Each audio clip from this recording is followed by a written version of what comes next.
Western countries are lands of opportunities where millions of people reach their borders legally or illegally to better their lives. Although imperfect, they bring a degree of freedom and opportunities unseen in human history. The United States is arguably one of the most influential countries to have ever existed. It is considered one of the most democratic countries in the world and has one of the highest human development index. Historically, groups such as Blacks, Asians, Italians, and Irish have faced immeasurable struggles to obtain rights that are enshrined in the U.S. Constitution. Although there are pockets of racism, social inequalities, and corruption, like all countries of the world, to say that the America of today is the same as the Jim Crow America is ahistorical, dishonest, and asinine. Minorities today are far more fortunate than they were a generation ago. Minorities are represented in almost every aspect of American culture, may it be in politics, sports, entertainment, news, or education.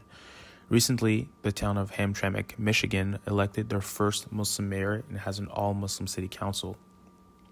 Whether you perceive this as good or not is another topic, but it demonstrates that a country like America, individuals of different creeds, nation, and ethnicity can be elected to some of the highest offices of the land. This is normal. Unfortunately, this normality of having minorities reach their goals is undone by the media glorifying minorities that have accomplished their goals when no racial barriers were impeding their success. This takes away from the normality of having minorities succeed and reinforces this dangerously false narrative that having minorities in position of power, authority, or prestige is out of the ordinary and worth celebrating or mentioning. This was true in the past. It made sense to remind the public a minority was the first of their race or religion to break barriers when minorities were segregated from participating in sports, politics, and other areas of American culture. But in 2022, someone's race is not the main factor for a lack of success in America. Generally speaking, the minorities who are the first in a field are often the first of their ethnicity because there is a lack of general interest or popularity in the field they are pursuing among their ethnic group, not because of discrimination. For example, Joseph Gao is the first Vietnamese American to serve in Congress. Vietnamese Americans make up less than 1% of the U.S. population. Therefore, the lower one's population is, the less likely we'll see that population represented in various fields, especially if the group is not significantly active in politics like Vietnamese Americans. When the race of an individual is constantly mentioned, some minorities will walk with a chip on their shoulder, believing it's extraordinary for them to reach high levels of success in society. They might think it's impressive for a black man to become a senator, instead of simply celebrating the fact that a man became a senator. The color of his skin should not be celebrated, but his accomplishment alone should. What should be done instead is to promote and encourage minorities to participate in an area where they are not represented. For example, Asian Americans make up less than 2% of professional sports in the United States. This is not due to segregational factors, but rather a lack of cultural emphasis Asian Americans put in sports at a high level. Asian Americans are some of the wealthiest groups in America. They often have the means, the resources, and the time to implicate their children in activities they are traditionally not often represented in. Their wealth is not usually attained through sports and entertainment, but more traditional safe jobs such as accounting, law, engineering, and medicine. By no means I'm asserting their lack of interest in sport is a good thing. If Asians were to somehow become the norm in the NFL or the NBA in the next decade, it would not be because they broke discriminative barriers, but rather because they broke the negative perceptions within their community that many Asians have about making a professional career out of sports. Some of these firsts are not impressive and water down what it means to break barriers, and pointing out the individual's race removes a sense of normality. And when this sense of normality is removed, it indirectly implies it's exceptional for a minority to reach high places in Western society. It also promulgates the narrative that all minorities are faced with barriers of segregation. Often, these barriers are non-existent.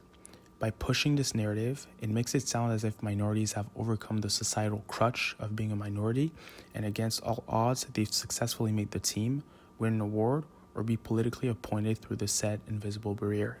This practice deepens a racial divide by always emphasizing the race of the individual first. For example, the first African American cardinal is Wilton Daniel Gregory, who was appointed by the Pope in November 2020. The BBC, CNN, and the New York Times lauded his appointment and highlighted his African Americanness.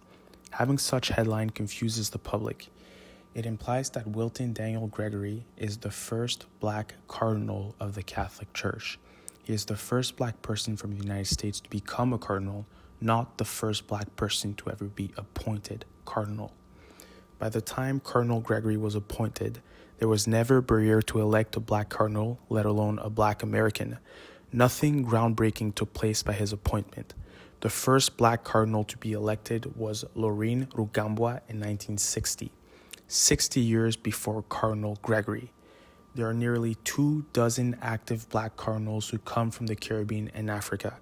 Making the distinction between having the first black American cardinal and other black cardinals from other parts of the world is nonsensical.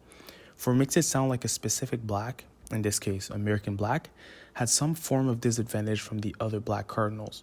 In which way is it significant to have the first African American cardinal? In this case, why focus on the race of Cardinal Gregory? What barriers was broken for him to become a cardinal? If he was the first black cardinal to ever be elected in one of the oldest branches of Christianity in 2020, then the mention of his race and the barriers he had to face to attain his appointment would have been logical. It is also important to point out the vast majority of African American are Protestants. The majority of black Catholics in the United States are Africans, Caribbeans, and Afro-Latinos. So the odds of having an African American cardinal are objectively lowered. Take, for example, Simone Manuel, who in 2016 became the first black woman to win Olympic swimming gold in the 100 meters women freestyle. We should celebrate the fact she won a gold medal for her country, not her race. Would we expect anything less from a professional athlete who, over the years, has trained hours on end, has consistently demonstrated to be a great swimmer by winning many international meets, and made sacrifices to reach the pinnacle of her sport? All of those are some of the factors that determine her success.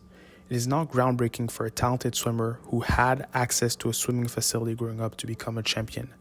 I will stress that in the case of swimming, as previously mentioned, minorities such as black people were historically unable to do so or were highly discouraged to swim. During the desegregation period in the United States in the 1950s and 60s, many white residents were displeased to share a swimming pool with black people. In one instant, the owner of a St. Augustine pool in Florida poured acid in the pool to discourage black people from swimming. This historical limitation plays a role in their current lack of interest in swimming.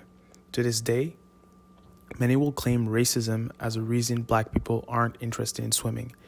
Generally speaking, there are fewer swimming pools in predominantly black neighborhoods across the U.S. As previously explained, this is partially rooted in the United States' history of racial segregation. But even in affluent black neighborhoods where swimming pools are aptly available, we see few swimming champions or a high-level black swimmer coming from those areas. For example, Baldwin Hill, California, and Woodmore, Maryland, are some of the richest black neighborhoods of the United States, with median incomes of above $100,000. Both neighborhoods boast multiple facilities that encourage swimming. Baldwin has the Baldwin Park Aquatic Center, LACS Pool, and the Jesse Owens Swimming Pool, to name a few. While the Woodmore area, they have the Sycamore Club, Glendale Splash Club, Robert Bickford Natatorium, and Bel Air Swim and Racket Club. Yet, we do not see black swimming champions from those areas. The bottom line, black people aren't interested in swimming, and therefore we'll see fewer black champions. But to the few black people who are interested in the sport, show talent, and put in the work, you get another Simone Manuel. If we were to simply celebrate her accomplishment without pointing out her race, it is evident that upon seeing someone who looks like them and has earned a position through merit and hard work, other minorities will be inspired and seek a similar path. Having a black American swimming champion in the 21st century should be as eventful as senior bingo night.